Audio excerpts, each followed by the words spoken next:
Hey guys, tonight we're slipping past the heavy oak doors of a medieval convent, brushing past flickering candlelight and walls that have heard a lot more than Gregorian chant. You came here for mystery, history, and scandal, and, spoiler alert, you're not surviving this one. So, before you get comfortable, take a moment to like the video and subscribe, but only if you genuinely enjoy what I do here. Let me know where and when you're listening. Under the covers at 3 a.m? On a park bench in the rain? Just curious. Now, dim the lights, maybe turn on a fan for that soft background hum, and let's ease into tonight's journey together. There's something inherently tempting about a place designed to be pure. Medieval convents, stone fortresses of chastity and devotion, lined with pale girls in white wimples and unseasoned soup. Or so we're told. But scratch beneath the parchment and you'll find flesh, sweat, and some seriously repressed desires. Because here's the truth. Not every woman who entered a convent did so for God. Some were dumped there like inconvenient luggage. Too poor to marry, too unruly to tame, or just born inconveniently female in the age of land disputes and inheritance laws.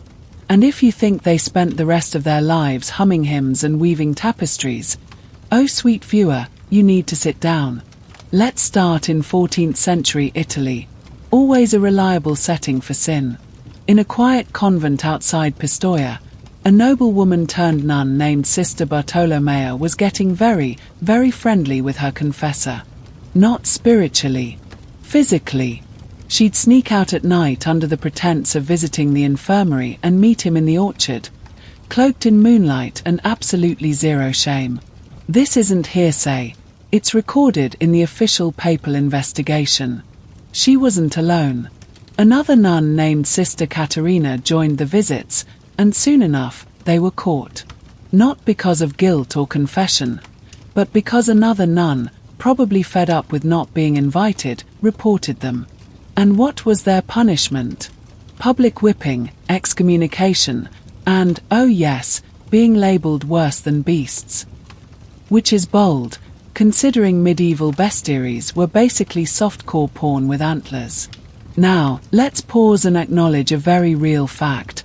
By the 13th century, the Church was so concerned about sexual misconduct in nunneries that Pope Gregory IX sent out letters urging bishops to investigate the dangers of excess familiarity between sisters. That's the papal equivalent of "I'm not mad, I'm just disappointed."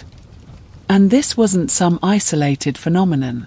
In France, England, even the chilly corners of Germany, convents were getting reputations, not for holiness, but for their other activities. There's the case of the nunnery of Wilton in England, where, by the late 14th century, rumours swirled of nighttime male visitors, pregnancies, and one particularly spicy affair between a nun and a travelling knight. The nunnery was supposed to be elite, housing noble-born women. It ended up being so scandal-prone that even King Edward III had to step in and appoint a new prioress. Still debated whether these incidents were wild exceptions or just the tip of the iceberg. Historians argue. Some say these were rare, the result of poor leadership. Others quietly suggest we've only uncovered the scandals that were court star. The real number. Buried with the bones. Then there's the bizarre tale of the convent at Sant'Ambrogio in Rome, but we'll circle back to that mess when we're deeper into the drama. Back to France, where in 1295, the Archbishop of Rouen complained that certain nunneries had become houses of prostitution. He might have been exaggerating, sure, but it's oddly specific. You don't just wake up one day and decide the brides of Christ are running brothels. Unless you have receipts. Or ulcers. Possibly both. One quirky tidbit from the 12th century. In some communities, nuns were technically allowed to keep pet cats and birds, but not men.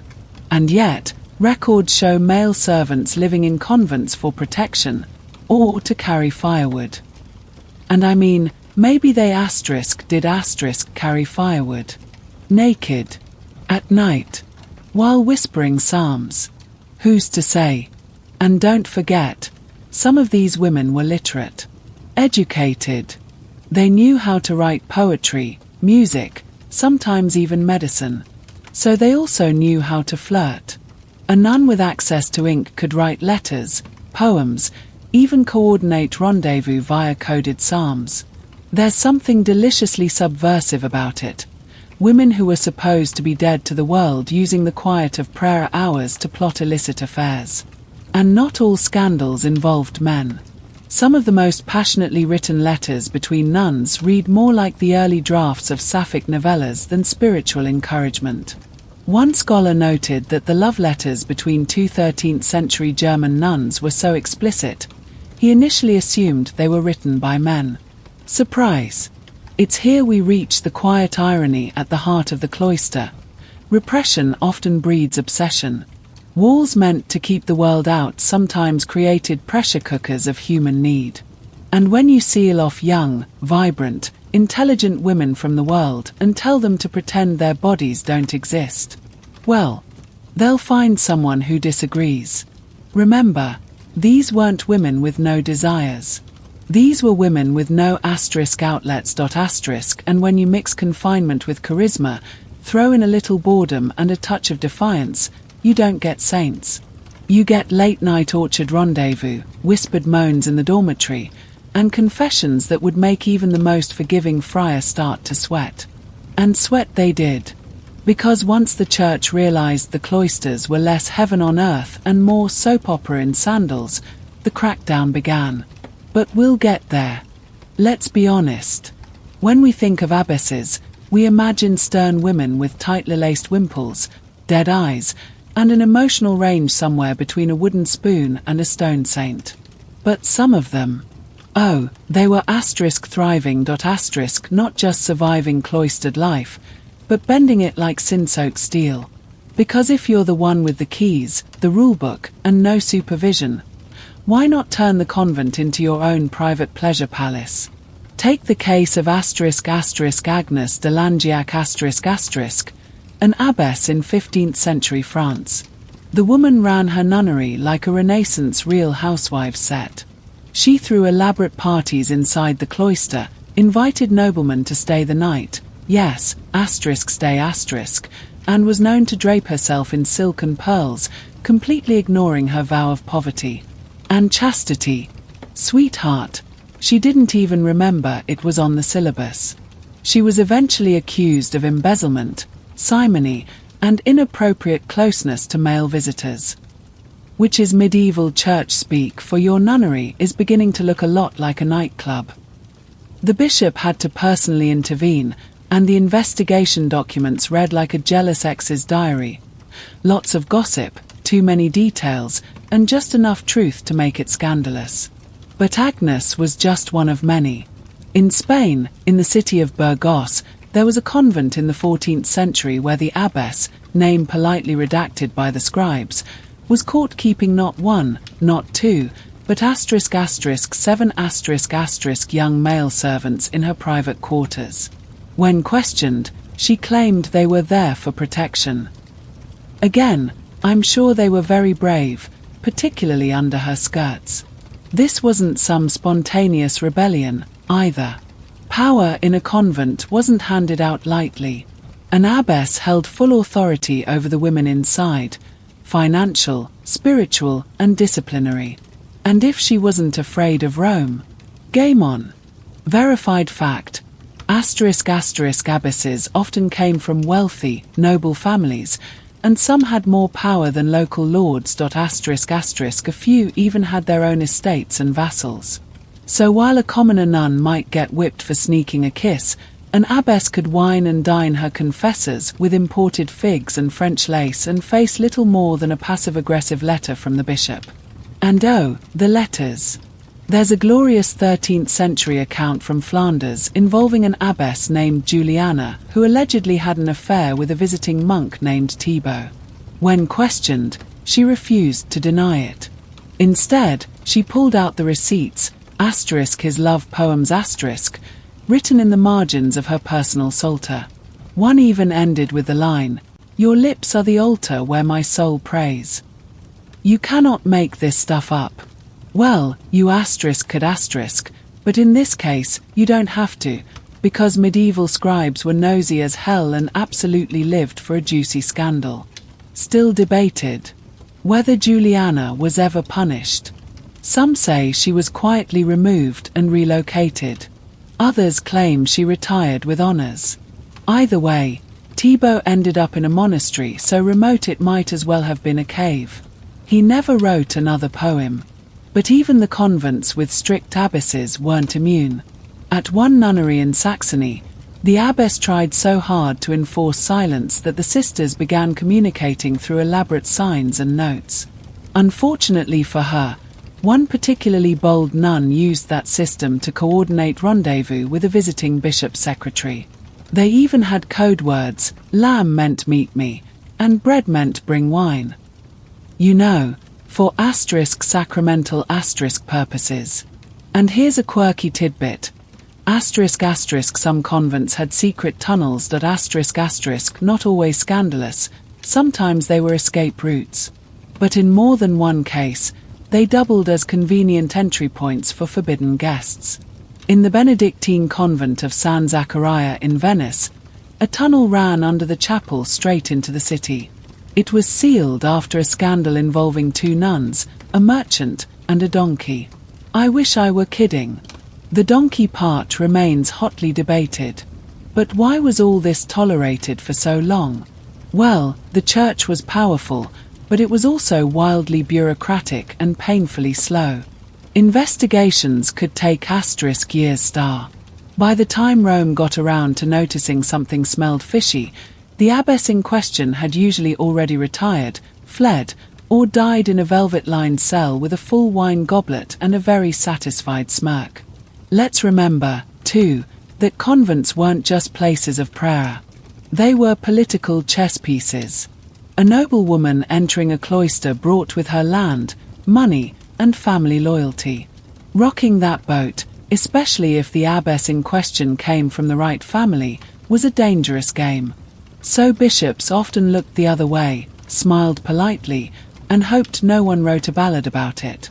But people did write ballads. In fact, one 15th century satirical song from France cheekily implies that holy sisters feast on flesh both divine and otherwise. The song was banned, naturally, which means it spread like wildfire. Nuns would quote it at each other in private, whispering it like a dare. And it wasn't just France. German nuns in particular had a habit of writing very detailed letters, sometimes to lovers, sometimes to each other, and occasionally to the Virgin Mary, asking for forgiveness for things that definitely didn't happen in church. The common thread. The women in charge, the abbesses, knew. Some turned a blind eye. Some quietly encouraged it. And some, like Agnes or Juliana, ran the show like it was their own divine theatre.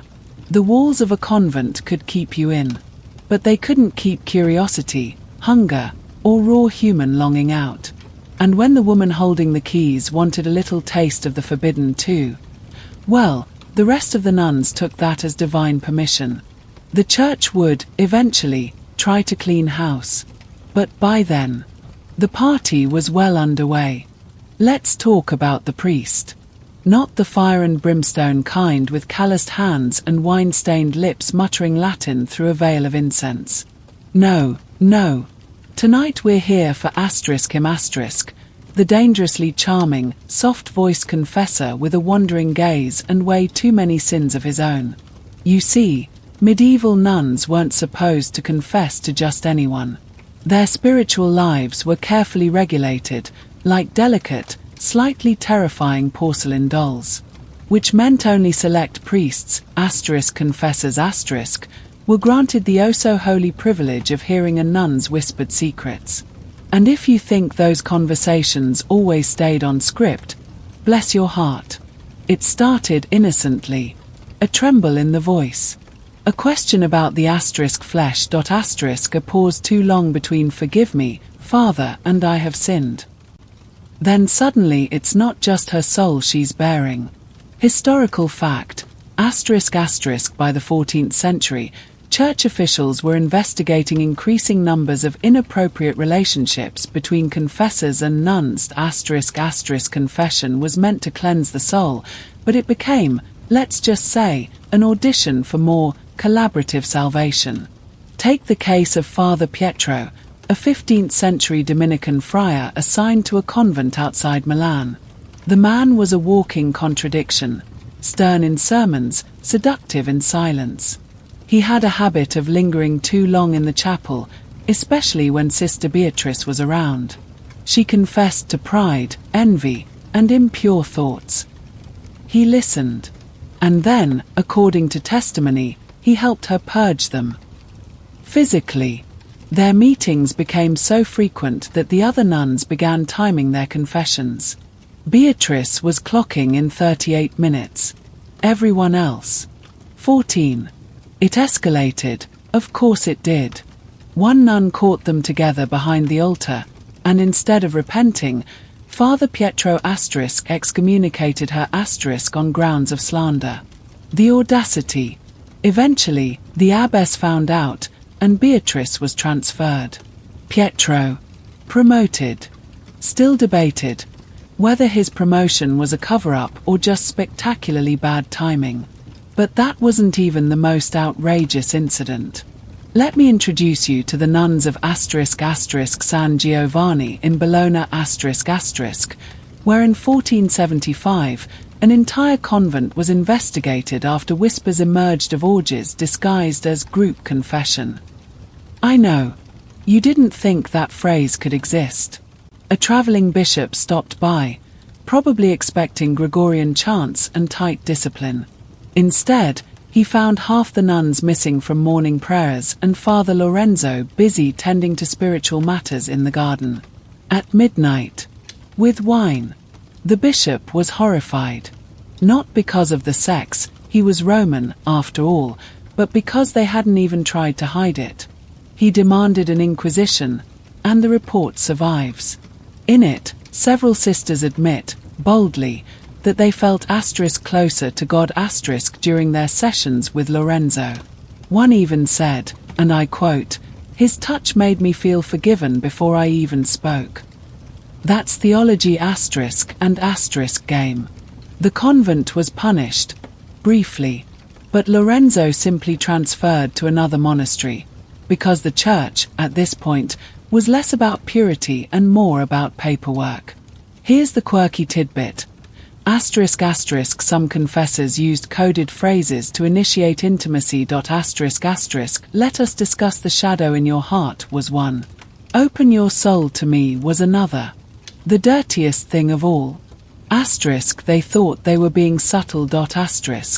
And the nuns? They weren't naive. They memoized these cues like stage lines. Some even kept track in private journals, noting which priests offered gentler absolution and which ones listened without judgment or delay. One German nun rated her confessors like Yelp reviews. Sadly, the church burned her journal. Because of course it did. Let's not forget, these women weren't free to date. They couldn't flirt at taverns or court noblemen. Confession was one of the only sanctioned one-on-one interactions they got with men. So naturally, it became a loophole. A dim, echoing room where your face was hidden, your sins were spoken, and a warm voice murmured, "Tell me more." And the setting? Honestly, steamy. Shadowed alcoves. Smell of incense. Proximity that brushes sleeves and pulses. The confessional booth might as well have had a bed in it. But it wasn't all seduction and whispered psalms. Sometimes, these relationships turned dark. In Rouen, a young nun named Clarice was seduced by her confessor, then blackmailed. He told her if she didn't continue their sessions, he'd accuse her of witchcraft. Which, in the 15th century, was like being threatened with being turned into toast. She went to the bishop. He didn't believe her. But a second nun came forward. Then a third. Eventually, it unraveled into one of the biggest clerical scandals in Normandy, and the confessor was defrocked, literally and ceremonially. Still debated whether Clarice survived the fallout. Some say she was sent to a remote convent. Others claim she joined a heretical sect and kept writing angry hymns until her death. Honestly, power move. This is where things get murky. Because the line between spiritual guidance and manipulation was razor-thin. Were the priests predators? Were the nuns complicit? Or were they both just trapped in a system that turned basic human connection into a crime? The church tried to fix it, of course, by restricting confessor access, by forcing 2 nuns to be present during confession, by rotating priests more frequently. None of it worked. Because the problem wasn't just the booth, it was the system. Convents were prisons masquerading as sanctuaries, and priests were often the only keys. And when desperation met proximity, you got confessions no one wanted to hear, and sins no one really regretted.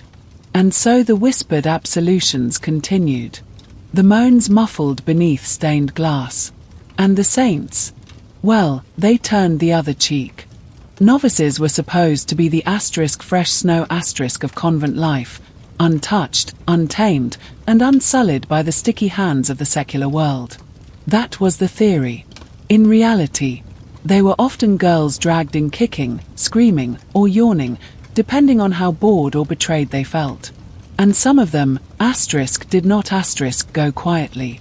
Hey, remember, this wasn't a life chosen in spiritual ecstasy. It was often chosen for them, by dads with too many daughters or brothers who didn't want to split the inheritance 5 ways. Enter the convent, the medieval storage unit for excess femininity. Historical fact, many noble families placed their surplus daughters in convents to avoid paying dowries, it was cheaper to offer God a girl than marry her off to a landless knight with acne and debts. But these young women, they had hormones, curiosity, and, crucially, access star. They were educated, relatively safe, and, thanks to their noble blood, often adored and indulged. That's a dangerous combination. Like handing a teenager a wine cellar and a secret passage. Take the case of Marjorie of Montreuil a novice sent to the convent at just 14. Her family thought they were delivering her to holiness. What they actually did was give her a front row seat to the nun's scandalous life, and a backstage pass, thanks to her beauty and boldness. She had 3 affairs before her 16th birthday, including one with the cook's son, and one with the visiting bishop's pageboy. The 3rd was with another novice. Marjorie. She was eventually caught after someone found love letters sewn into her mattress. Yes, sewn. Love, but make it textile. The punishment: isolation, flogging, and prayer. The result: she escaped. Disguised as a traveling monk, she climbed out of the chapel window and walked nearly 20 miles before being recaptured. She tried again 2 years later. This time, she made it. Still debated. What happened next? One theory claims she married a merchant in Rouen and lived scandal-free. Another says she became a brothel madam with a taste for veiled irony. Personally, I know which one I'm rooting for. But Marjorie wasn't alone. In England, there was the curious case of Agnes Ashford a novice at a Cistercian convent in Lincolnshire. Agnes made it exactly 2 weeks before she was caught sneaking out at night to meet a stable boy. Her excuse: she was checking on the horses' spiritual well-being. To be fair, the horses were doing great. Her story gets better. After being scolded and returned to her cell, she dug a tunnel under the wall using a broken pew leg and a soup spoon. She left behind a single note: "I desire no husband but the road." Cheeky. The nun who discovered the hole fainted. Quirky tidbit: some convents staged full-blown marriage to Christ ceremonies for new novices complete with wedding veils, rings, and bridal chants. A theological metaphor. Sure. But if you're 14, lonely, and already feeling like livestock, it's more culty than comforting. And here's where it turned Shakespearean. Because behind every naughty novice was usually a story of emotional sabotage, a childhood sweetheart promised and lost, a sister who married instead, a father who traded her off like a cow with rosary beads. Their rebellion wasn't just about boys. It was about freedom in the only language they were allowed to speak, secrecy. One particularly heartbreaking example. Sister Elena of Modena promised to the convent at 7. Fell in love with her harp teacher by 15. Wrote dozens of poems in Latin, hiding them in the lining of her hymnal. When she was discovered, the convent burned her poems. She didn't speak for 6 months. When she did, the first thing she said was, "God is a man. That's why he does not listen." Tell me that isn't the rawest burn you've ever heard in Gregorian chant format. Still debated whether Elena ever composed music again. Some think her work may have survived under an anonymous label in a local abbey's archives. Others claim she took her own life. All we know is her name never appears again. But it wasn't just the rebellious ones causing drama. Some novices genuinely tried. They prayed. They obeyed. They followed the rules. But then along came a smile from the confessor, or a late-night conversation with a senior sister who slipped her wine, or a dream they couldn't shake. And suddenly, they weren't sure whether their calling was a spiritual one, or just the sound of doors closing behind them. Remember, these were girls. Girls who'd grown up on chivalric romances and miracle tales. You tell someone they're marrying Jesus, then lock them in a room with candlelight, fasting, and one dramatic monk who smells like myrrh, and you will get drama. And sometimes, full-blown breakouts. In 1429, the Benedictine convent of St. Clotilde in Normandy had not 1, not 2, but 4 novices escaped the same week. They wore stolen priest robes, carried forged letters of passage, and told the gatekeeper they were on urgent church business. They were halfway to Paris before anyone noticed the choir sounded suspiciously lighter that Sunday. They were eventually caught. But by then, one of them was pregnant. 2 had husbands waiting, and the 4th simply refused to come back. She reportedly told the bishop, "I've confessed. I'm clean. Good luck catching me again." Queen behavior. The church's reaction. Panic, of course. They issued stricter enclosure laws, banned non-clergy men from convent grounds, and doubled down on moral supervision. Which mostly meant locking doors and praying no one else had Marjorie's sewing skills. But here's the thing, for every novice who ran, dozens stayed. And some learned to play the system. Quietly, cunningly. They built friendships. They forged alliances. They arranged midnight rendezvous and passed notes behind altars. Some even became abbesses themselves, reforming the house continuing the cycle. Depends on the gossip you believe. The convent wasn't a place to find God. It was a place to survive him. And in the hands of teenage girls, frustrated, clever, and caged, it became something else entirely, a stage. And every runaway bride. A reminder that vows whispered under pressure rarely echo in peace. And now, let's talk about the baby bumps. Not the metaphorical ones, not the spiritual "we're birthing Christ in our hearts" type. I mean actual, unmistakable, belly out to here pregnancies. In convents. Among women who had, allegedly, taken vows of chastity so seriously they weren't even supposed to hug with intent star. Imagine the confusion. Imagine the panic. Imagine Sister Magdalena waddling through the herb garden while the abbess pretends it's just a digestive swelling. Historical fact, church records from as early as the 12th century document dozens, of nuns mysteriously becoming pregnant while cloistered at sometimes it was chalked up to miracles, other times to satanic interference. But mostly, it was priests, or the baker, or the porter, or, in one infamous case, another nun. And the excuses, oh, the creativity was asterisk divine star. In one Bavarian convent, when Sister Agnes turned up pregnant in 1322, she claimed an angel had visited her in her sleep. You'd think the abbess would have rolled her eyes. But no. They actually debated whether she was another Virgin Mary. Still debated whether this was political cover, mass hysteria, or just really effective acting. Of course, sometimes there was no need for excuses, because the whole convent was in on it. Cue the convent of Santa Lucia in Naples, circa 1497.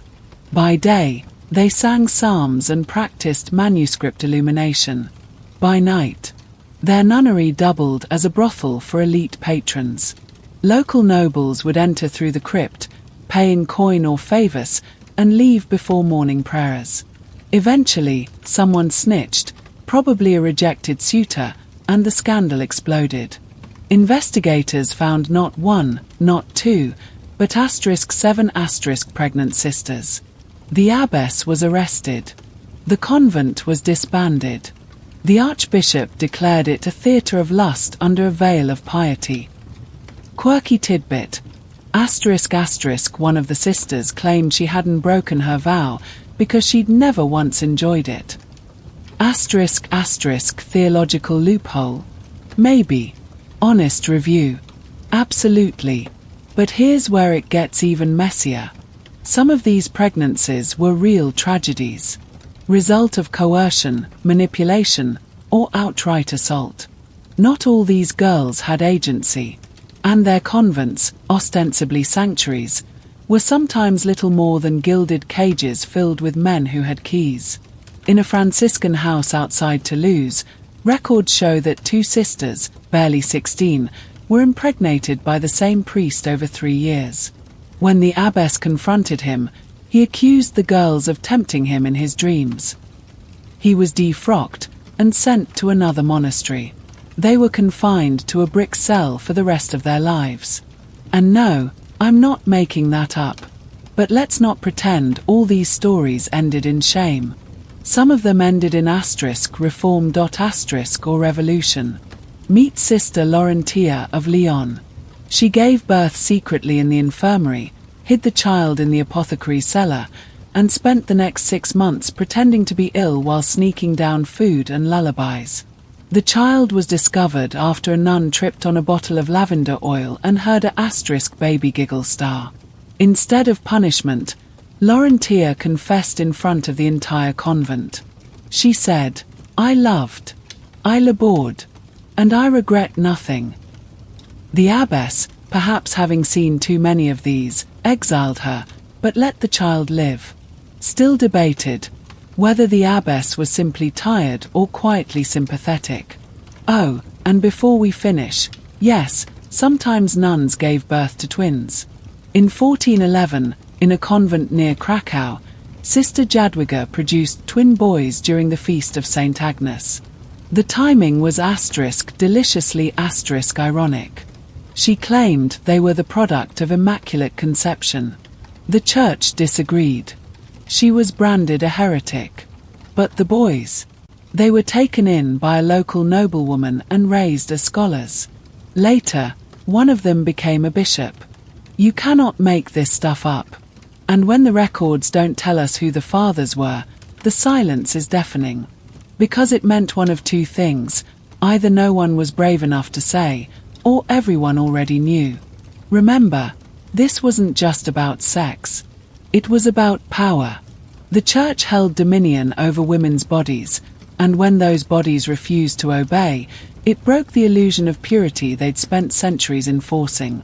Pregnant nuns were proof that the sacred wasn't separate from the sinful. That the holy veil was, quite literally, penetrable. And the church hated that. They tried harder. Locked the doors tighter. Doubled the guards. Invented more rules. And yet, the pregnancies continued. Quietly. Boldly. Inevitably. Because you can take the girl out of the world. But you can't take the world out of the girl. And sometimes, the world kicks.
Let's start with the most unlikely origin story for a barefoot philosopher who would one day piss on Plato's front porch: financial fraud. Diogenes of Sinope. Yes, Diogenes, the dude who flipped off the concept of civilization, started life as the well-fed son of a banker. And not just any banker, mind you, but one in charge of minting currency. Literal coins. Cold, hard drachma. His dad, Hicesius, had the cushy job of stamping the city's official money. So naturally, the first thing Diogenes did with his inherited privilege, he faked coins. Allegedly. Let's just say something shady went down in the mint, and the authorities were less than amused. There's still debate over whether it was straight-up counterfeiting or some kind of political stunt. Either way, the message was clear. Don't mess with state currency unless you're ready to get exiled faster than you can say economic rebellion. And just like that, Diogenes was booted from Sinope. No warning. No last rites. Just pack your things and don't let the agra hit you on the way out.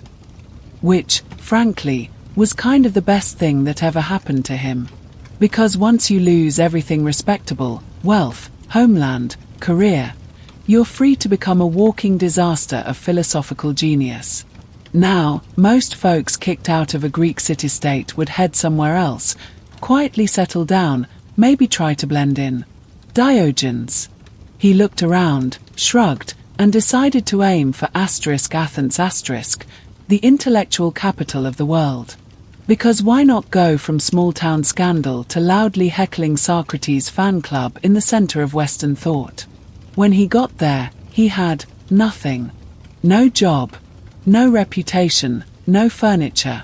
Just a dogged belief that society was deeply full of it, and a hunger to prove it. Quirky tidbit. When Diogenes arrived in Athens, he brought along a slave named Manes.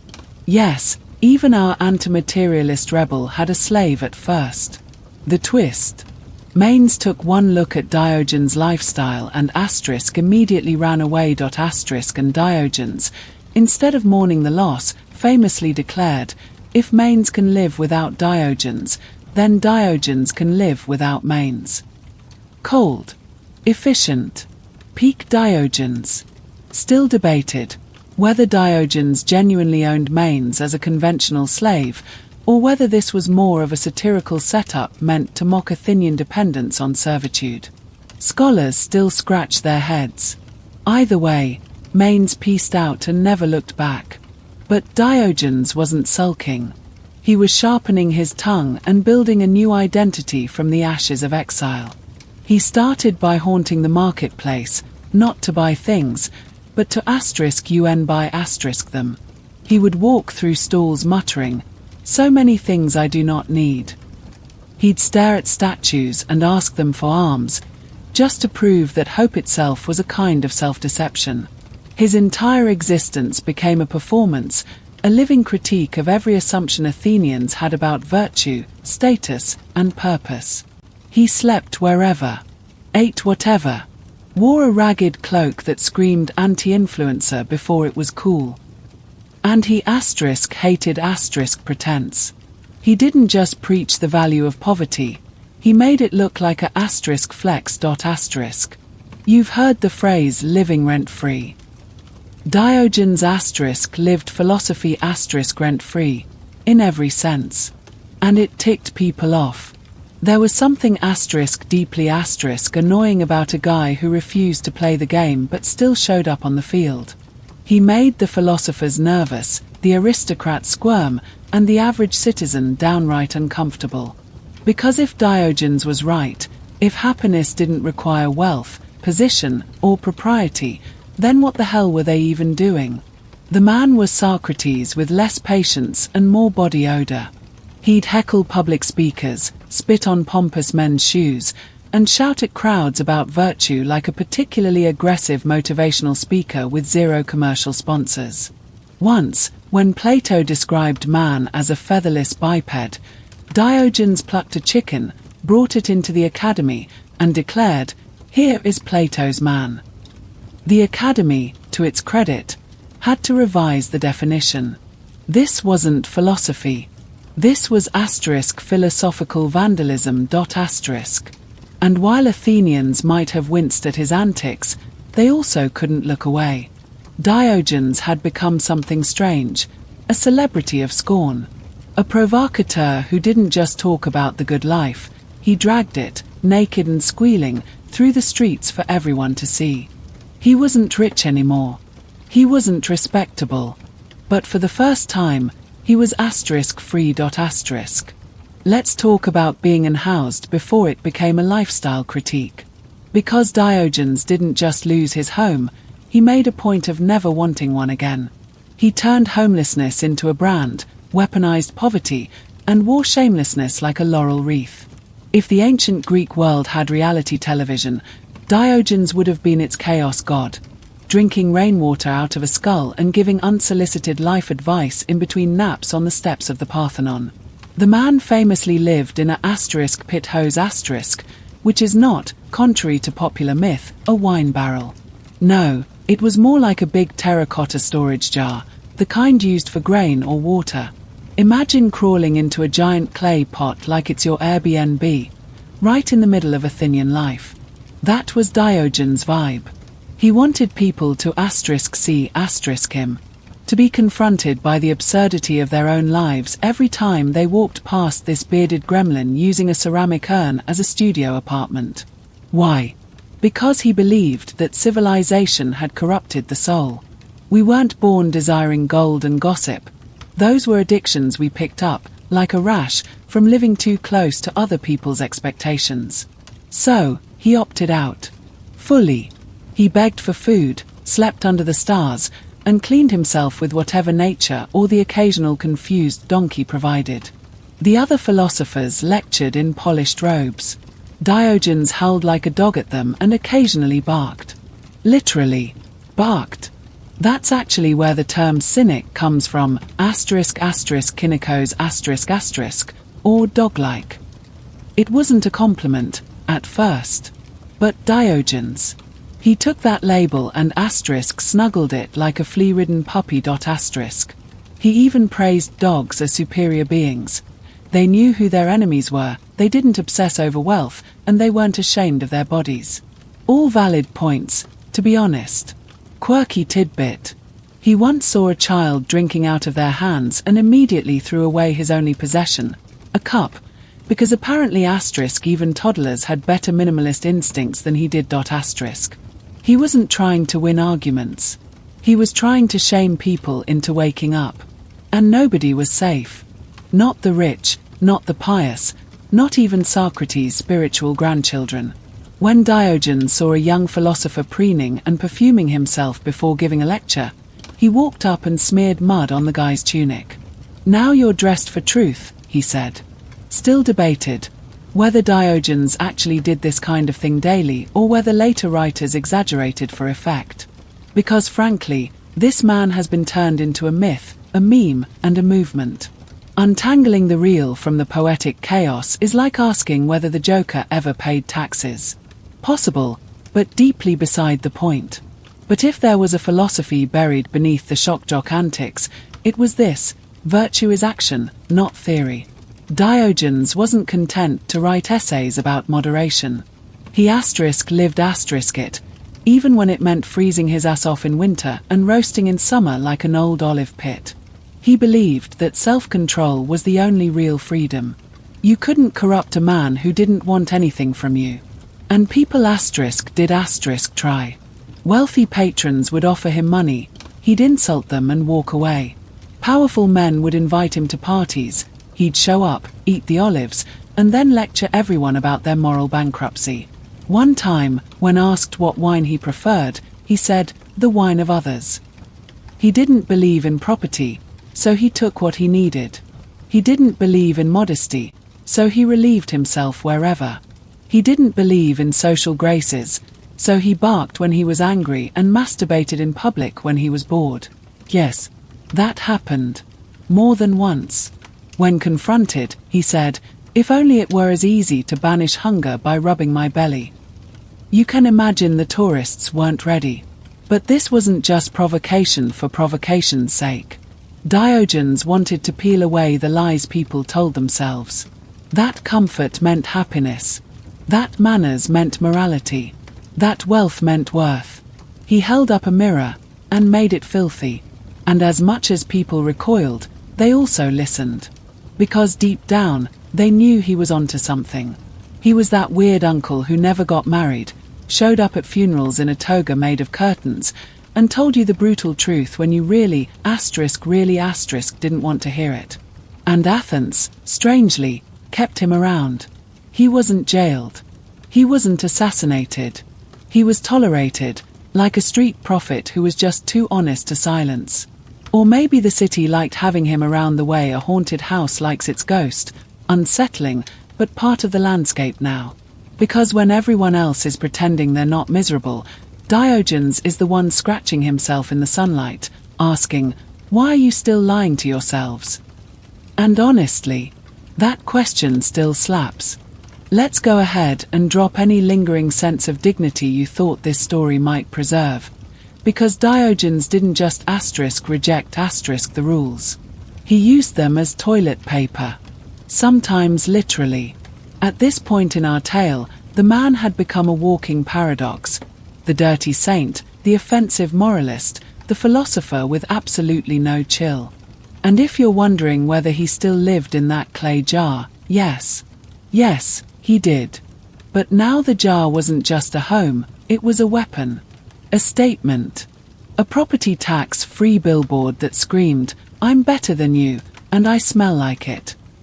Picture him, hair like uncombed sheep wool, clothes that hadn't seen detergent since Sparta had a navy, body posture somewhere between feral monk and middle-aged toddler. And yet, he had an undeniable swagger. Because Diogenes had weaponized shame-resistant star. He didn't flinch when people mocked him. He mocked them back. Harder. One morning, a well-dressed man passed by and sneered at Diogenes for washing vegetables in a public fountain. "If you flattered Dionysius, you wouldn't have to wash lentils," the man said, referring to the tyrant of Syracuse. Without blinking, Diogenes snapped, "If you washed lentils, you wouldn't have to flatter Dionysius." Boom. Roasted. And he wasn't above physical confrontation, either. He got beaten. A lot. Mocked for begging, spit on by the rich, poked with sticks by teenage edgelords of ancient Athens. And he loved it. Or at least, he made a show of not caring. Because every insult thrown at him was proof that society still cared what people thought he, famously, did not. Quirky footnote. He once walked barefoot across hot sand to shame a pampered philosopher who claimed to endure hardship through thought. Diogenes didn't speak, he just slowly blistered his feet, locked eyes, and left. No words. Just vibes. And yes, he urinated on people. More than once. Some accounts say he relieved himself on men who insulted him. Others say he peed on rude guests at dinner parties. It's hard to confirm specifics when your source material reads like a fever dream, but suffice it to say, he was equal opportunity disrespectful. Still debated whether the infamous incident of him defecating in a theatre actually happened. Some ancient sources report he did it mid-play as commentary on how terrible the drama was. Others argue that even Diogenes had some boundaries. Historians remain unconvinced, mainly because we kind of hope it didn't happen. But here's where it gets weirder. Despite, or because of, all this, Diogenes started gaining followers. Not in a culty, drink this hemlock smoothie kind of way, but as a meme that wouldn't die. Young radicals, anti-authoritarians, and people who just liked yelling at clouds started showing up at his makeshift doorstep asking for life advice. And what did he tell them? He told them to drop their pretensions, stop chasing wealth, eat simple, live wild, and speak truth to power, even if that truth came covered in spit and holding a half-eaten onion.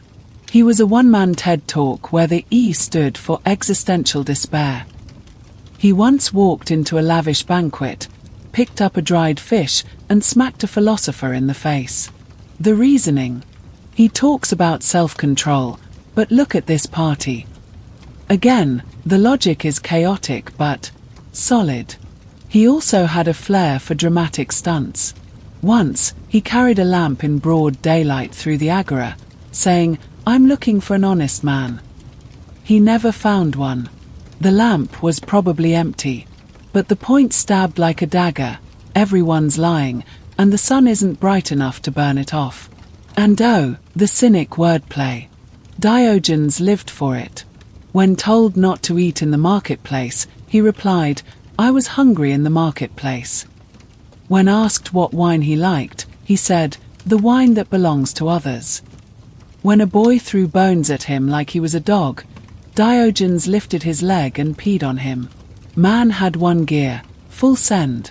And through it all, his mission remained the same. Rip civilization apart from the inside out using nothing but irony, urine, and unrelenting eye contact. He despised hypocrisy more than he despised dirt, and that's saying something, because his toenails were a crime scene. He attacked not just wealth and status, but philosophy itself. Plato, for instance, tried to define man as a featherless biped. Diogenes plucked a chicken, brought it to the academy, and said, "Behold, Plato's man." The academy had to revise its definition. Because Diogenes didn't just critique your ideas, he turned them into a physical punchline. And Athens, bless it, still didn't kick him out.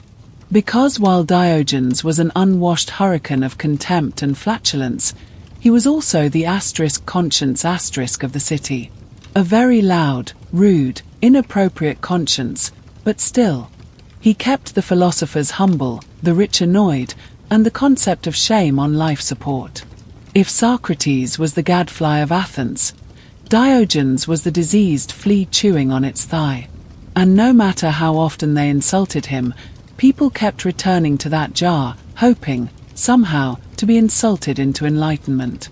So, things were already unhinged, and then Alexander the Great showed up.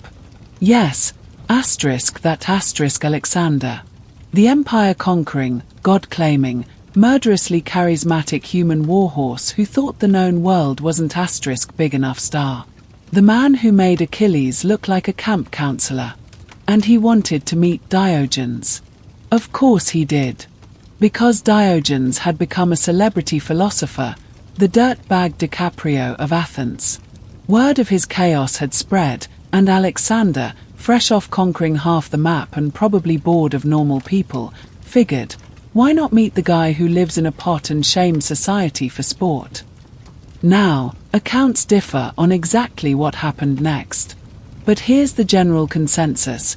Alexander, in all his military majesty, approached Diogenes, who was sunbathing in his usual state of joyful nudity. The conqueror stood above the philosopher and said something like, "I am Alexander the Great." Which, okay, dramatic. Diogenes barely looked up and said, "And I'm Diogenes the dog." Alexander offered to grant him any wish. Most people would have asked for riches, land, immortality, maybe a Netflix deal. Diogenes. He squinted, annoyed, and said, "Yes. Move. You're blocking my sun." Let's pause here. Because this wasn't just cheeky. It was surgical a cosmic middle finger in the face of ultimate power. The kind of moment historians dream about, where arrogance meets ashtray and loses. Alexander, to his credit, didn't smite him. He was allegedly so impressed that he told his entourage, "If I were not Alexander, I would wish to be Diogenes." And Diogenes probably farted in response. Or maybe not. But spiritually, yes. It's debated whether this moment actually happened. Some scholars think it was concocted after the fact to contrast two paths, the imperial versus the ascetic. The golden boy and the gutter goblin. The emperor who had everything, and the philosopher who needed nothing. But whether or not the sun-snubbing insult happened verbatim, Something about it feels true. Because Diogenes understood something that Alexander never could. That power over others is meaningless if you can't rule yourself. And Diogenes had already won that battle. He was untouchable. Not because he was strong, but because he had nothing to lose. No wealth. No status. No reputation to ruin. He didn't even own a bowl anymore, remember? Try conquering that.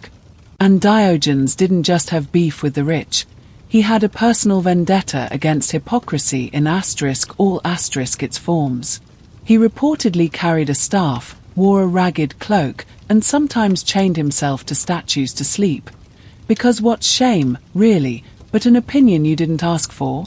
He was known to enter lavish dinner parties just to lecture the guests on gluttony.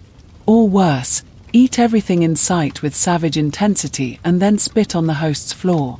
Again, Diogenes wasn't out here seeking approval. He was a performance artist whose medium was judgment. And yet, beneath the mess, there was, unironically, a deep spiritual core. He truly believed that virtue was natural, that it didn't need robes, temples, or 10-step wisdom programs. Just live simply. Tell the truth. Own your body. Own your mind. Die free. But don't worry. He wasn't always serious. One lesser-known incident, when pirates captured him on a sea voyage. Yes, Diogenes took a boat once. He was sold into slavery, which, for most people, would be the end of their philosophical career. But Diogenes, he allegedly stood on the auction block and shouted, "Sell me to a man who needs a master." Iconic.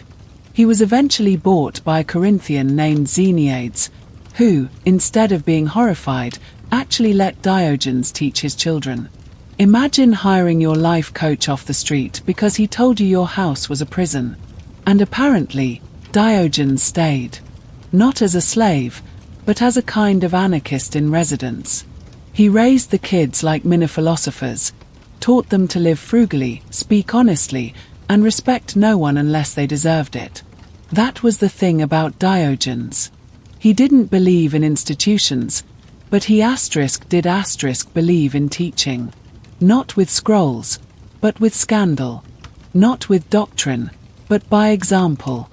Because at the core of cynicism, real, capital C cynicism, was the idea that if you could strip away society's nonsense, you'd uncover something unbreakable, your own internal compass.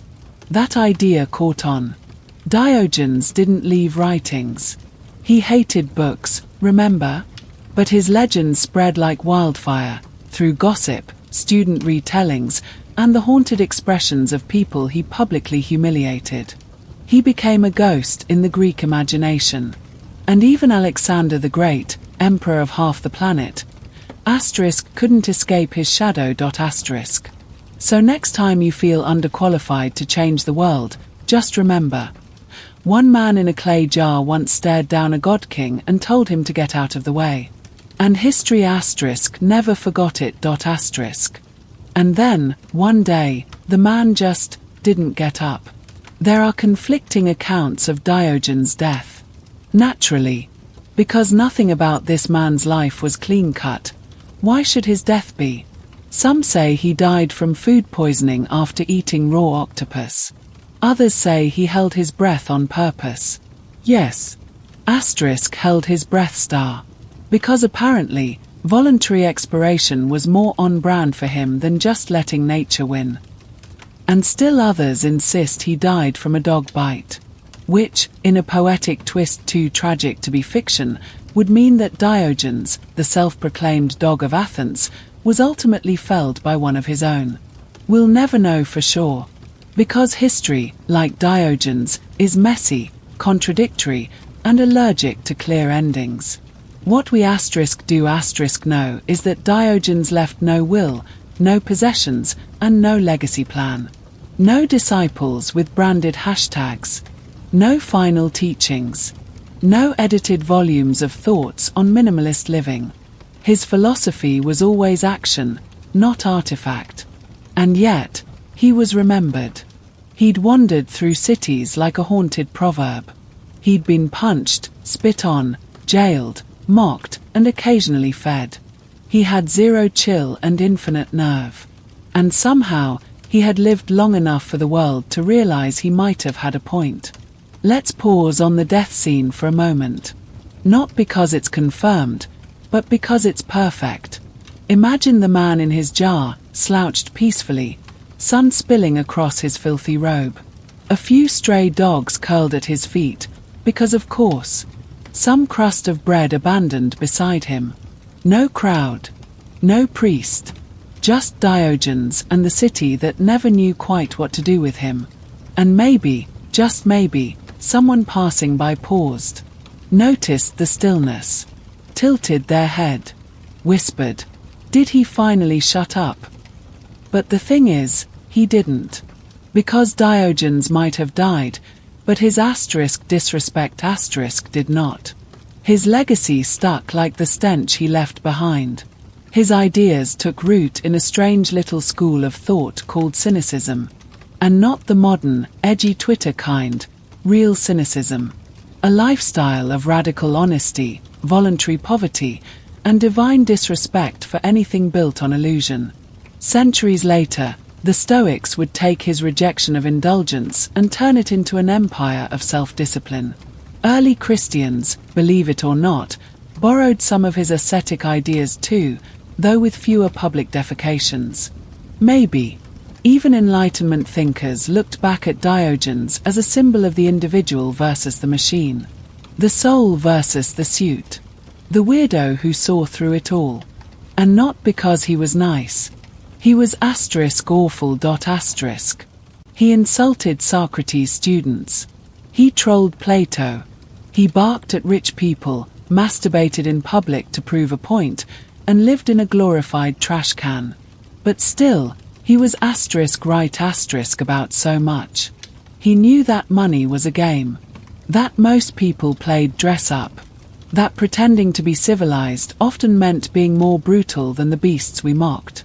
He believed that morality wasn't a temple, it was something you did even if no one clapped for it. Especially if no one clapped. Historians still argue whether Diogenes was a genius, a troll, or just terminally unbothered. Maybe all three. They debate whether he actually lived the way he claimed, or if the stories grew taller with time, like folklore wearing a philosopher's cloak. But if the myths feel true, that's because Diogenes understood one thing that Socrates, Plato, and even Aristotle didn't quite nail. People don't remember systems. They remember spectacle. Diogenes was the spectacle. The man who lived without fear. Without filter. Without furniture. The man who told emperors to move. Who proved virtue didn't need a podium. Who died, allegedly, like he lived, weird, unbent, and surrounded by dogs. And maybe that's the most honest life anyone ever lived. So if you're listening to this in your overpriced apartment, under a blanket you don't like but can't justify replacing, staring at the flicker of a screen and wondering whether you're doing any of this right, just remember. One man in a barrel once told the most powerful man alive to get out of his light.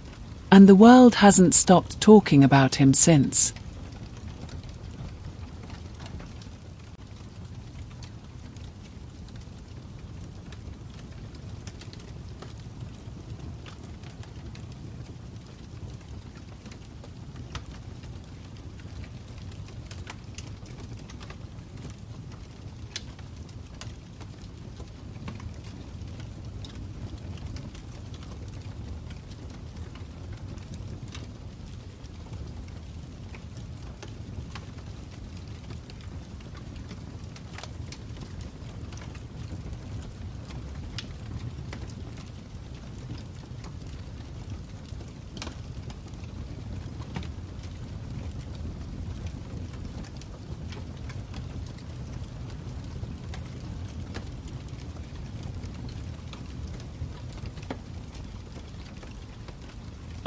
The American West in the 1870s.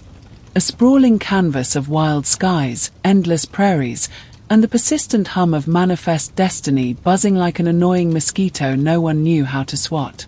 Beneath this seemingly peaceful horizon, however, a storm was brewing, one carved from greed, broken promises, and the stubborn refusal to acknowledge native sovereignty.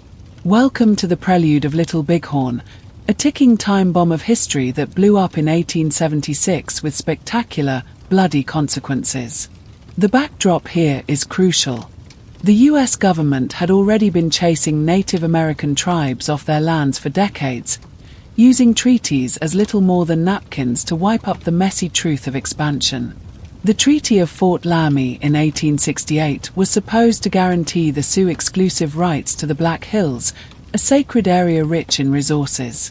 Spoiler alert, the discovery of gold in those hills quickly changed the government's tune, and suddenly, guarantee meant prepare for invasion. Enter the Sioux and their allies, mainly the Cheyenne, who had enough of settlers, miners, and soldiers trampling through their territory. But here's the kicker. These tribes were not some passive victims waiting to be swept aside. No, they mobilized in an unprecedented coalition, uniting hundreds, possibly thousands, of warriors to defend their lands and way of life. It was a rare, fiery resistance born out of necessity and pride, not just desperation. On the other side stood Lieutenant Colonel George Armstrong Custer, a man whose ego could probably fill a steamboat. Known for his flamboyant uniforms and aggressive tactics, Custer was itching for a fight. The government ordered him to find the native camps and force them back onto reservations, preferably by intimidation or, if necessary, by violence. Custer took these orders with the enthusiasm of a kid spotting a candy store, but without the patience for negotiation or reconnaissance.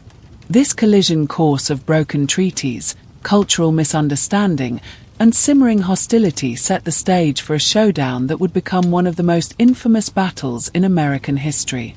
Fun fact: the Great Sioux War of 1876 wasn't just about land, it was also about identity. The native warriors fought not only to defend territory but also to preserve their sacred traditions and resist the erasure of their culture. Interestingly, historians still debate how much Custer actually knew about the size and strength of the native coalition. Was he wildly overconfident, or was he fed misleading intel by overzealous scouts?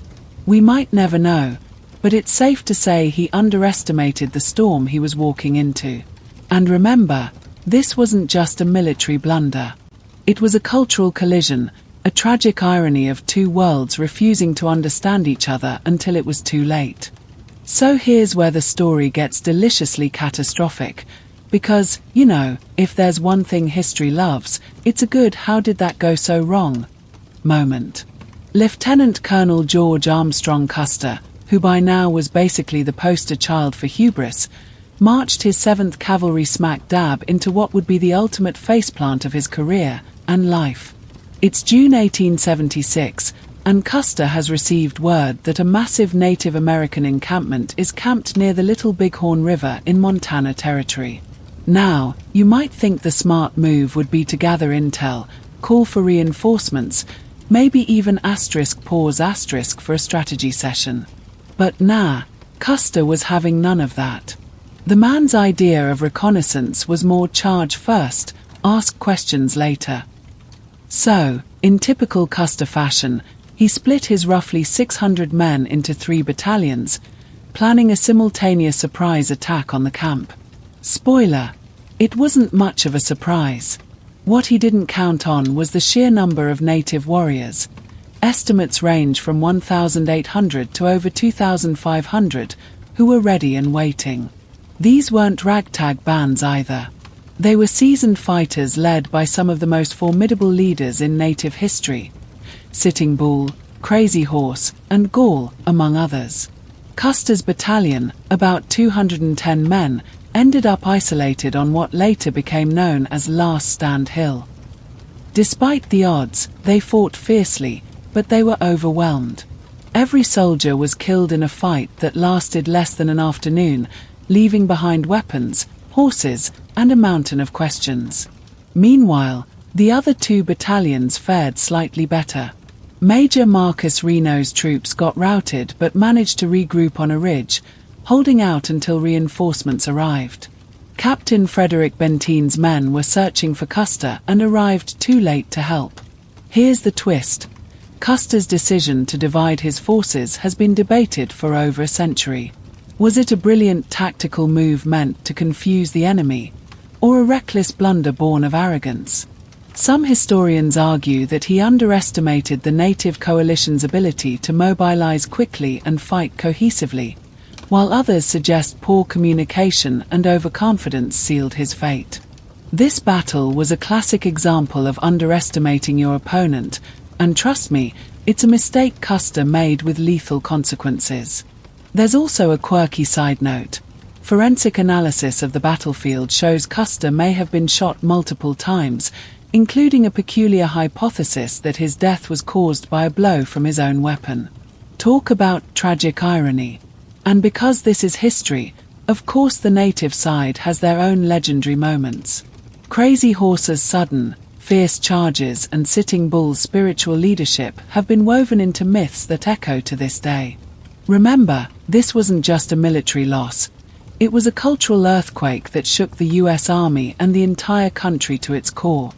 Now, before you start picturing the Battle of Little Bighorn as just a wild shootout in the dust, let me flip the script and take you inside the minds and tactics of the Sioux and Cheyenne warriors. Because, spoiler alert, these weren't just angry foot soldiers.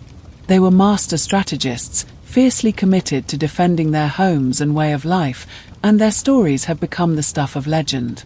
The backbone of the native resistance was a coalition that held an almost sacred unity, led by charismatic and fearless figures like Sitting Bull, Crazy Horse, and Gall. Sitting Bull, the spiritual guru of the bunch, reportedly had visions that foreshadowed the victory, rallying morale and giving the warriors a supernatural edge, or at least that's how the story goes. Historians still debate whether these visions were divine inspiration or brilliant psychological warfare. Either way, they did wonders for Sioux and Cheyenne confidence. Crazy Horse. The man was a whirlwind on horseback, known for lightning-fast charges and a willingness to get up close and personal with the enemy. His tactical brilliance was in mobility and unpredictability. He didn't fight by textbook. He fought by instinct, reading the battlefield like a wild animal sizing up its prey. Legend has it that Crazy Horse once disappeared into a storm only to reappear behind enemy lines, flipping the odds in his favor. Whether that's fact or folktale is still up for grabs, but it makes for a great campfire story. Gall, another war chief, was known for his calm demeanor and ability to coordinate large groups of warriors, balancing aggression with discipline. It was Gall's defensive tactics on the ridges that helped turn the tide, buying time for his comrades and frustrating the cavalry's attacks. The battle itself was a swirling dance of cavalry charges, ambushes, and close-quarter fights. Unlike the rigid European-style battles, native tactics relied on speed, knowledge of the terrain, and psychological warfare. They knew the land like the back of their hand, every bluff, ravine, and river bend, and they used this intimate knowledge to devastating effect. One of the more quirky, lesser-known details is that many warriors carried medicine bundles believed to protect them from harm. Some accounts say these bundles included everything from eagle feathers to rattlesnake rattles, weaving spiritual belief directly into battle strategy. Whether that actually saved any lives is impossible to say, but it sure added a mystical layer to the conflict. This leads us to one of the still hotly debated questions among historians. Was Little Bighorn a battle won purely by superior native tactics and numbers, or did Custer's overconfidence and poor leadership hand the victory on a silver platter? Some argue that the native victory was inevitable given their advantage in knowledge and morale. Others suggest that if Custer had coordinated better, history might have had a very different ending. Oh, and just in case you're wondering, despite the mythologizing, the native coalition did not consider this a triumph to gloat over. It was a desperate fight for survival, a last stand against overwhelming odds that foreshadowed darker times ahead. The victory was as much a curse as it was a glory. Remember Crazy Horse's lightning charges? They're often romanticized, but beneath that legend is the raw, chaotic reality of hand-to-hand combat, confusion, and fear. History rarely gets as clean or poetic as we like to think. So, the guns fell silent on that dusty Montana battlefield, and the echoes of Little Bighorn's carnage rippled far beyond the hills, like an unexpected MIC drop that shattered the already fragile nerves of a nation obsessed with westward expansion. The aftermath wasn't just a military footnote, it was a cultural earthquake shaking Washington, the press, and public opinion alike, triggering a frenzy of disbelief, grief, and some seriously questionable finger-pointing. First off, the government reaction was, predictably, a cocktail of shock and denial. How could a ragtag band of native warriors utterly wipe out a well-armed, professional cavalry unit? The answer, of course, was inconvenient, underestimating native resolve and military savvy. In response, the U.S. Army doubled down with reinforcements, determined to crush the Sioux and Cheyenne once and for all. The very next year, federal troops launched relentless campaigns, starving, pursuing, and forcing native groups back onto reservations in a brutal, unforgiving campaign that some would later call ethnic cleansing. Now, the media loved this chaos. There's nothing like a good tragedy to sell papers. Headlines screamed about Custer's last stand, painting the colonel as a heroic martyr fighting to the last breath against overwhelming odds. Meanwhile, the native warriors were often portrayed as savage antagonists, a narrative that fed into racist stereotypes and justified harsher policies. It's a stark reminder that history is rarely objective. It's written by those with pens dipped in bias and agendas. Here's a juicy tidbit. Some newspapers reported miraculous tales of soldiers surviving against impossible odds, stories that later turned out to be exaggerated or outright fabrications. The church even got involved, calling the battle a test of divine favor, which is code for God is on our side, so don't question us. Everyone loves a good miracle, especially when reality is inconvenient. Historians still debate how much the government used the battle's publicity to ramp up support for more aggressive native policies. Was Little Bighorn a catalyst or just a convenient excuse? Some argue it was a tragic turning point that accelerated the violent removal of native peoples, while others see it as part of a longer, more complex history of displacement. Meanwhile, surviving native warriors faced the grim reality of being hunted and forced into submission. The victory that should have meant freedom instead hastened the erosion of their lands and autonomy. It's a bitter irony that often gets lost amid the heroics and myths. Remember the spiritual power Sitting Bull wielded before the battle? Afterward, he became a target, forced into exile in Canada before eventually surrendering. The man who led his people to one of their greatest victories ended up watching his world crumble. So yes, the aftermath of Little Bighorn was more than just a footnote. It was the start of the end for native independence in the northern plains, a brutal shift that reshaped the entire course of American history. As the dust settled on the battlefield and the nation grappled with its new reality, the Battle of Little Bighorn transcended its brutal specifics to become something far bigger. A myth, a symbol, a cautionary tale, and, for some, a cultural touchstone soaked in controversy and shadow. Custer became America's ultimate tragic hero, immortalized in statues, paintings, and dime novels that spun his last stand into a romanticized, almost sacred sacrifice. The phrase Custer's last stand entered the lexicon as shorthand for doomed bravery against impossible odds. But peel back the layers, and you find a man whose arrogance and poor decisions were arguably as responsible for his downfall as native resistance was. Meanwhile, native voices, for decades, were drowned out or filtered through the lens of colonial narrative. Only recently have historians and storytellers started to untangle the truth from the propaganda, bringing to light the perspectives of the Sioux, Cheyenne, and other plains peoples who viewed the battle not as an isolated event, but a desperate defense of their homelands and cultures. The battlefield itself became a contested site, sacred ground to some, tourist attraction to others, and a place of reflection on the costs of conquest. Archaeological digs and historical research continue to reveal new clues, but also raise questions about how memory and myth shape our understanding of history. One quirky note: there's an ongoing debate about whether Custer died facing his enemy bravely or if he was trying to escape. Some accounts say he died fighting on foot.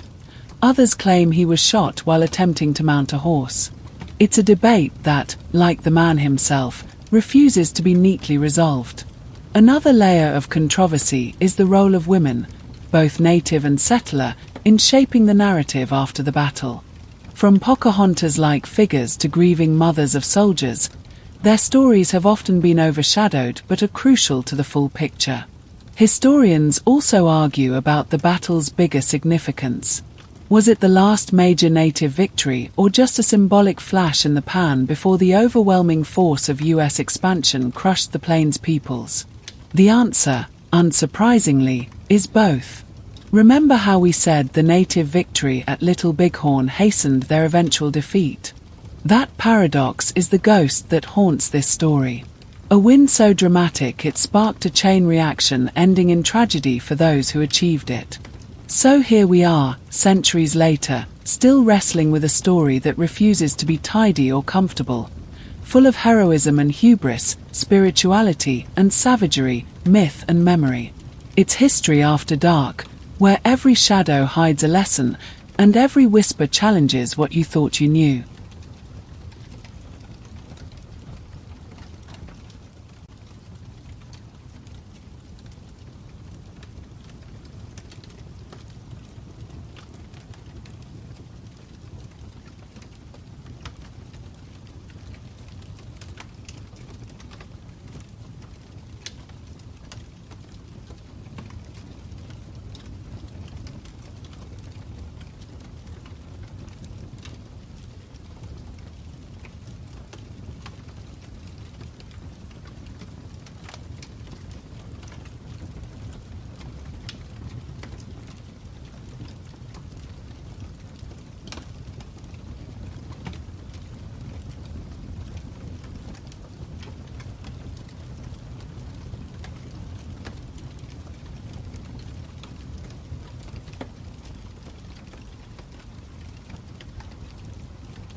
Welcome to the Forbidden City, a name that sounds like it belongs to a secret nightclub but is actually the colossal palace complex smack dab in the heart of Beijing.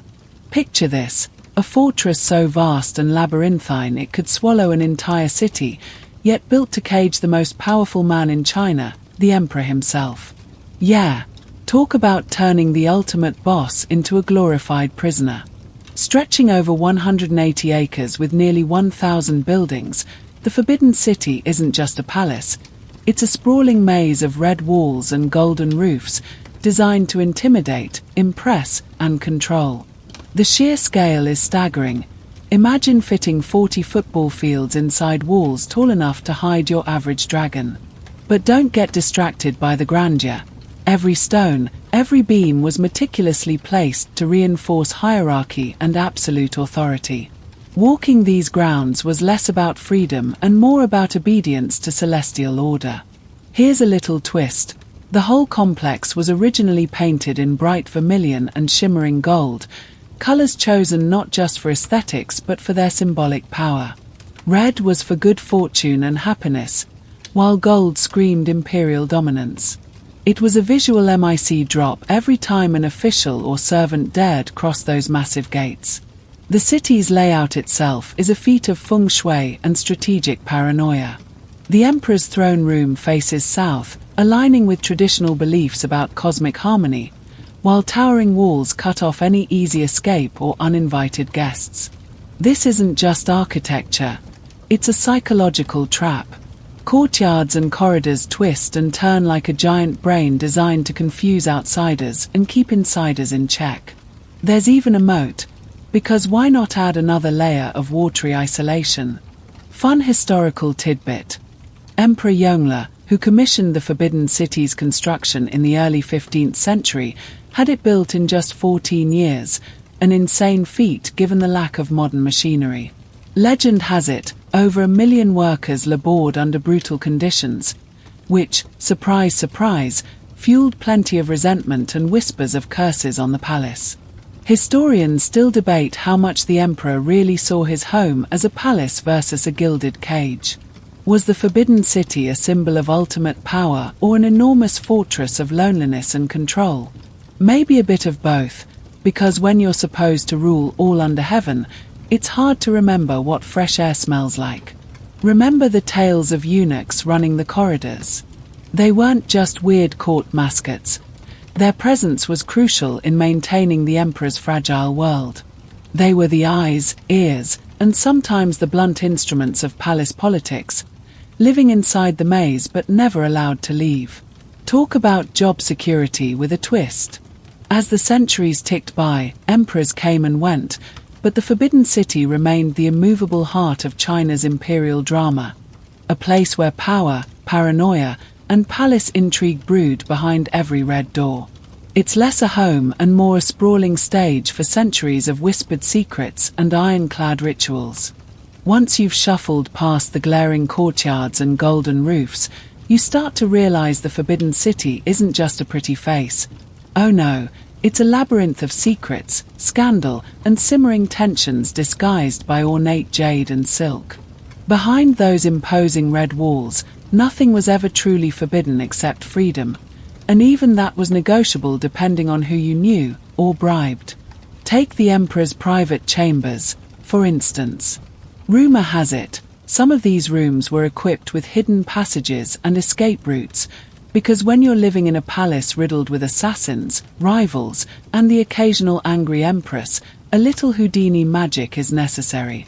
These secret corridors weren't just architectural quirks. They were lifelines in a palace where a wrong glance could mean death.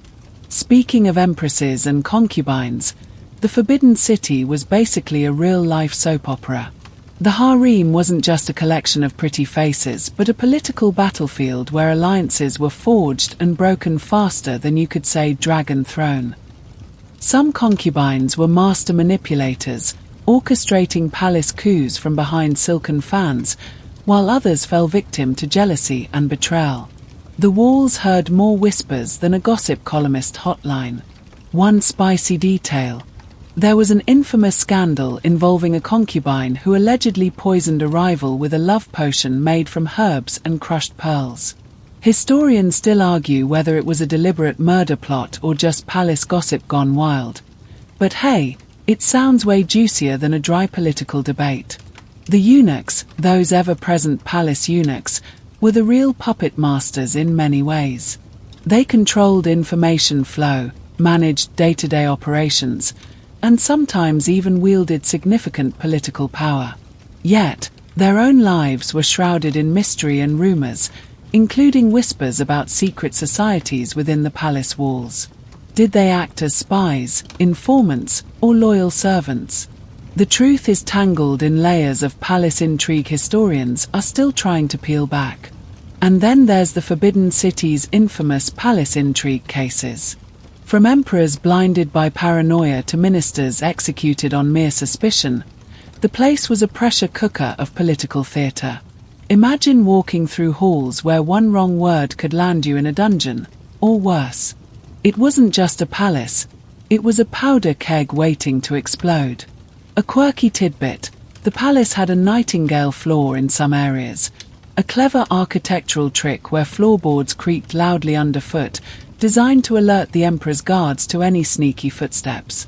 Think of it as medieval security cameras, but with a squeaky soundtrack. Even food carried weight in this palace of secrets.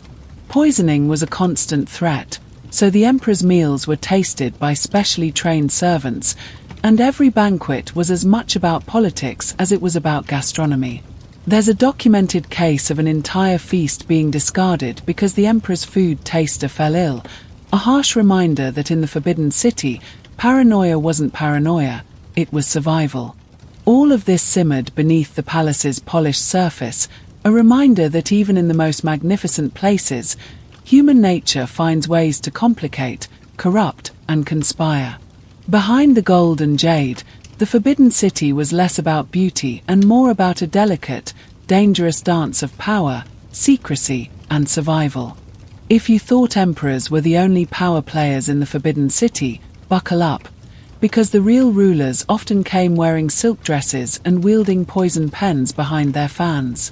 The Empress Dowagers were the shadow queens of the palace, spinning webs of influence that could topple emperors and rewrite history, all without ever leaving their gilded thrones. Take Empress Dowager Cixi, for example, the OG palace power broker.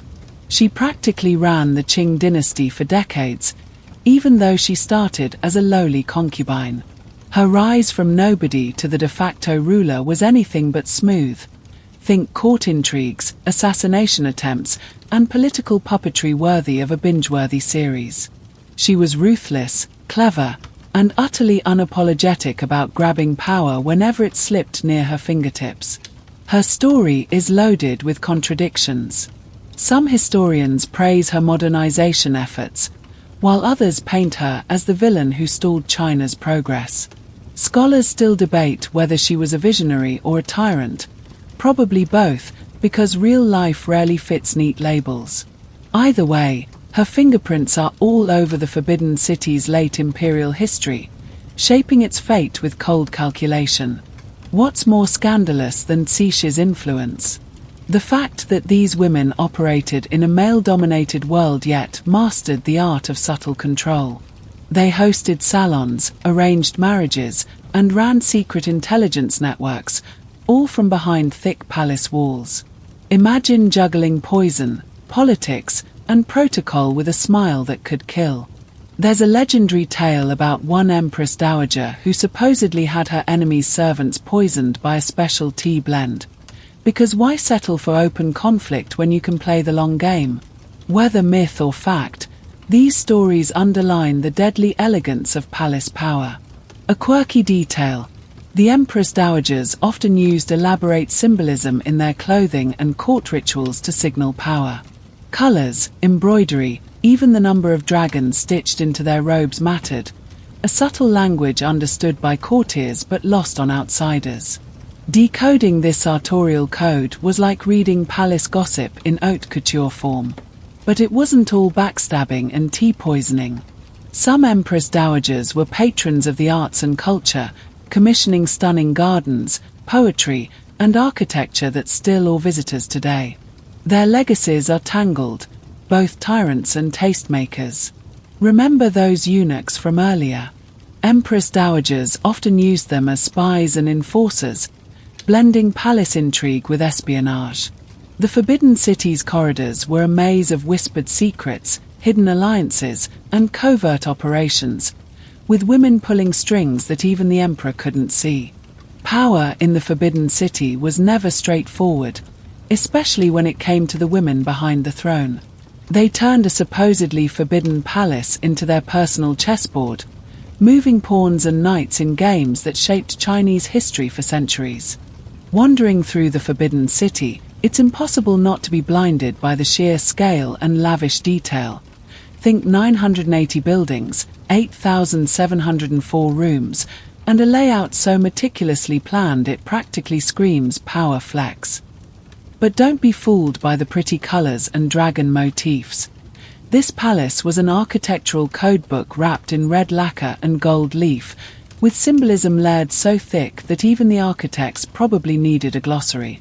Every beam, tile, and corridor had a meaning. The number 9, for instance, was sacred. 9 dragons, 9,000 rooms rumored, though exaggerated, and steps arranged in nines wherever possible. 9 was emperor-approved perfection, representing ultimate power and celestial harmony. The number 3 also popped up everywhere, embodying the Confucian idea of heaven, earth, and humanity in perfect balance. The palace's layout was an earthly reflection of cosmic order, with the emperor at its center like some grand celestial puppet master. This isn't just fancy feng shui. It was political theology. Anyone wandering off the beaten path was basically challenging divine order, and possibly risking a swift, unpleasant fate. One of the palace's quirkiest architectural features is the Gate of Supreme Harmony, where major ceremonies took place. Fun fact: the throne room behind it was raised on a platform so high that even the tallest courtiers looked up in awe and submission. The emperor's throne was surrounded by golden dragons, and legend has it, only the emperor could sit there without risking death by law or politics. Of course, rumors swirl around secret chambers and hidden tunnels beneath the palace. Some say they were used for escape during rebellions, others whisper about smuggling routes or even illicit romantic rendezvous. Archaeologists are still debating just how extensive these underground passages were, but the Forbidden City's mystique wouldn't be complete without a few skeletons, literal or metaphorical, in its subterranean closets. Speaking of secrets, the palace gardens weren't just for moonlit strolls and poetry sessions. They were designed as retreats where the emperor could escape court politics, but also as stages for symbolic performances, an early version of political theatre that communicated power without words. Peacocks, lotus ponds, and rockeries all played their part in this coded language of control. Then there's the massive imperial garden, a delicate balance of natural and man-made beauty, featuring ancient cypresses said to be older than the city itself. Botanists argue whether some of these trees were planted to symbolize endurance and resilience or simply because they looked cool, but palace visitors certainly got the message. Nature here was power dressed up in green. A curious tidbit: the Forbidden City's roofs were covered in glazed yellow tiles, the color reserved exclusively for the emperor. Yellow symbolized earth and was thought to bring stability, so the city literally wore the emperor's badge of authority on top of its head. The locals joked that the palace looked like a giant, golden crown, because, well, it was. What's still debated among scholars is just how much the architects and planners were influenced by Taoist, Buddhist, and Confucian philosophies versus pure political propaganda. Was the Forbidden City a spiritual microcosm or just an elaborate PR stunt? Honestly, it's probably a bit of both. As you weave through the maze of courtyards and halls, you realize that every inch of the Forbidden City was designed not just to impress but to intimidate, inspire, and remind everyone who ruled and who merely served. The Forbidden City didn't stay so, well, forbidden forever. By the early 20th century, those red walls had seen centuries of dynastic drama, palace coups, and enough court scandal to fill a dozen soap operas. But the world was changing, and the once mighty Qing dynasty was teetering on the edge of collapse, dragged down by internal corruption, foreign invasions, and revolutions fueled by a public tired of silk-clad despotism. When the 1911 revolution finally toppled the dynasty, the Forbidden City transformed from a living palace into a historical relic, albeit one still dripping with regal mystique. The last emperor, Puyi, stayed on as a puppet in the palace for a while, but even he couldn't escape the shifting tides of modernity. Rumor has it he was more interested in cigarettes and Western-style decadence than politics, which sounds like a pretty relatable palace rebellion if you ask me. Yet, the Forbidden City's walls kept their secrets, even as the new Republic of China sought to modernize. The palace was turned into a museum in 1925, officially opening its gates to the public for the first time. Imagine the collective gasps. Common folk finally allowed inside a place previously barred to anyone not dripping in royal blood or scheming with a eunuch. But here's a twist: the palace's sacred aura never quite faded. Throughout the 20th century, scholars and conspiracists alike debated the extent to which the Forbidden City's spirits, or curses, depending on who you ask, haunted its halls. There are tales of unexplained shadows, whispered voices, and mysterious disappearances, some attributing them to restless ancestors, others blaming overactive imaginations fueled by the weight of history. One quirky historical tidbit is how, during the Cultural Revolution, parts of the Forbidden City were vandalized or stripped of artifacts deemed feudal. Yet, surprisingly, The palace was mostly spared the worst, likely because its sheer scale made it too complicated to destroy entirely. Instead, it became a battleground of ideology versus heritage, with caretakers trying desperately to preserve the past amid revolutionary zeal. Today, the Forbidden City stands as a monument to China's imperial past, a sprawling maze of power, beauty, and secrets.